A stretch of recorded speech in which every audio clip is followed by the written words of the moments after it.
कोई इस्लाम नहीं, मोरसी सियासत जिंदाबाद। डेरा इस्माइल खान में मौलाना फजल रहमान को असल चैलेंज, अपने घर से भी है आम कारकुन के लिए मौलाना फजल रहमान सब कुछ है, लेकिन अपने खानदान में वो छोटे भाई के सामने भी मुफ्ती महमूद ही का बेटा है।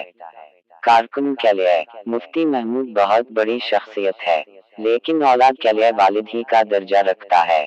उनकी सियासी व माली मीरास में सब भाई बराबरी के दावेदार हैं।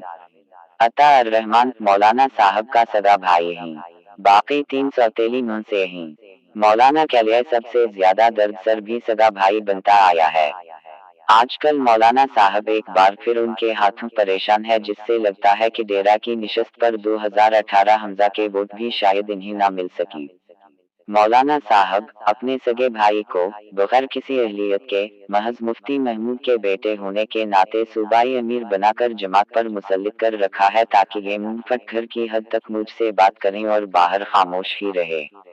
अता रहमान भी इस्ताद है, अब तक घर के अंदर ही लड़ते आ रहे थे, बाहर कभी लड़ाई का मामूली सी तासुर भी नहीं दिया। इस तर्ज पर लड़ाई में वो मेंबर ऑफ नेशनल असेंबली भी बने और बार बार सेनेटर भी बन रहे।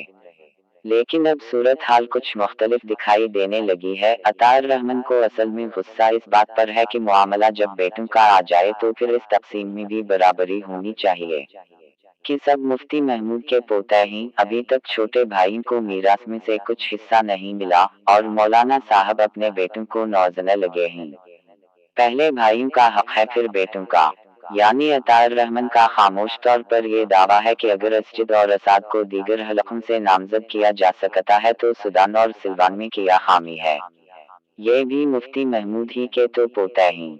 इस दफा डेरा की निशस्त पर मौलाना के लिए एक मुश्किल ये है कि पहले वो छोटे भाई या हद से ज्यादा ताबेदार कारकुनों में से किसी को पकड़कर चंद दीगर निशस्तों पर पहले इन्हें नामजद करते, फिर ख़वानीन के साथ सौदेबाजी में एक एक करके इन्हें कौमी निशस्त बचाने के लिए बटते जाते।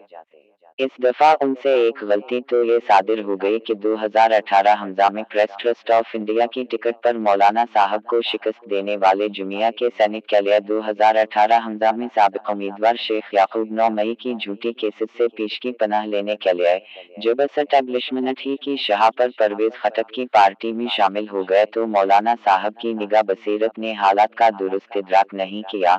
हराने वालों के साथ अबदी दुश्मनी के फार्मूले पर मौलाना साहब ने कबल अज़ वक्त पार्टी पॉलिसी का ऐलान किया कि परवेज खटक ग्रुप के साथ हमारा कोई इंतखाबी इत्तेहाद नहीं होगा। कुछ दिनों बाद डेरा के वही ख़वानीन में से एहतिशाम जावेद खान भी खटक ग्रुप में शामिल हो गया, जिनके साथ अक्सर व बेशतर सियासी सौदेबाजी व और इंतखाबी इत्तेहाद के तुफैल मौलाना साहब को माजी में प्रेस ट्रस्ट ऑफ इंडिया के रद्दअमल में कुछ इजाफी वोट पड़ते थे। इस दफा इन मौलाना साहब की सियासी बसीरत सेब की दरख्त पर चप्पल की तरह लटक कर रह गई। अब सूरत हाल बड़ी दिलचस्प शक्ल इख्तियार कर रही है कि प्रेस ट्रस्ट ऑफ इंडिया और भी पाकिस्तान पीपल्स पार्टी से तो है ही मुकाबला, उनके खिलाफ खटक से कैसे ताउन लिया जाए। एक और मुसीबत ये आन पड़ी है कि अब्दुल खील की सूबाई निशस्त पर भाई लुत्फर रहमान, बेटा असाद महमूद और छोटा भाई उबैदाल रहमान ने भी कागजात नामजदगी जुमा कर रखी है, जिनके मुताल्लिक बजा तौर पर यह कहा जा सकता है कि इन्हें मौलाना साहब ही की पुष्ट पनाही हासिल होगी। मगर अता रहमान के लड़के सिल्वान महमूद नासिर का किया जाए, जिसने उसी हल्का से कागजात नामजदगी जुमा कर रखी है। सिल्वान की कागजात जुमा करने से मौलाना साहब शदीद इज़्तिराब का शिकार हैं कि अतार रहमान हर मुश्किल वक्त में मुझे ब्लैकमेल करने के लिए किया से किया गेम खेलता जा रहा है। ब्लैकमेलने का एक ऐसा ही गेम मौलाना साहब के साथ बलूचिस्तान में अब्दुल गफूर हैदरी जैसा एक कमजोर और तनख्वाह से ज्यादा ताबेदार इंसान भी उस वक्त खेल रहा है।